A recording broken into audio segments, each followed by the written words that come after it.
அவ்வளோ அற்புதங்கள் ஆண்டவர் செய்தார். 5 அப்பம் 2 மீன் 20,000க்கும் மேலான ஜனங்கள் சாப்பிட்டு மீண்டும் 12 கூட எடுத்தாங்களாம். இதையும் யூதாசு கண்டான். கண்டவனுக்கு என்ன வந்திருக்கணும்? புத்தி வந்திருக்கணும். என்னடா நம்ம அற்பமான பணத்துக்காக இவ்வளோ பெரிய ஐஸ்வர்ய சம்பந்தரையே நம்ம என்ன பண்ணுறோம், மிஸ் பண்ணுறோமே.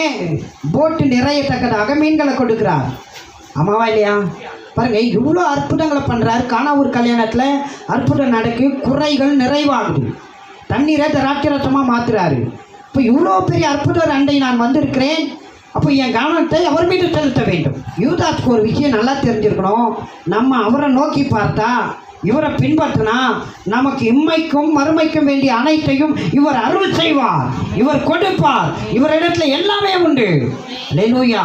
இம்மைக்குரிய ஆசீர்வாதமும் உண்டு, மறுமைக்குரிய ஆசீர்வாதமும் இவரிடத்தில் தான் உண்டு. எத்தனை பேர் இப்படி ஒரு விசுவாசத்தில் வர போறீங்க?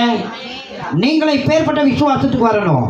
சொல்லுங்க, என் ஆண்டவர் என்னோடு கூட இருக்கிறார், நான் அவரோடு கூட இருக்கிறேன், என் கவனம் எல்லாம் அவர் மீது நான் வைக்க போகிறேன். என்னுடைய முழு கவனத்தையும் என்னுடைய முழு இதயத்தையும் அவர் மீது நான் வைக்க போகிறேன்.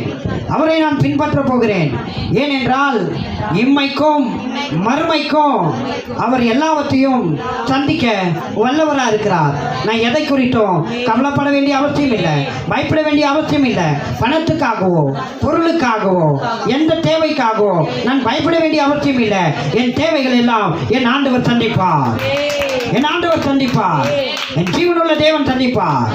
நாம் அனுபவிக்கிறதுக்கு சகல விதமான நன்மைகளையும் சம்பூரணமாய் கொடுக்கிறவர். சொல்லுங்க, நான் அனுபவிப்பதற்கு சகல விதமான நன்மைகளையும் சம்பூரணமாய் கொடுக்கிற என் ஜீவனுள்ள தேவன் மேல் என் நம்பிக்கை வைக்கிறேன்.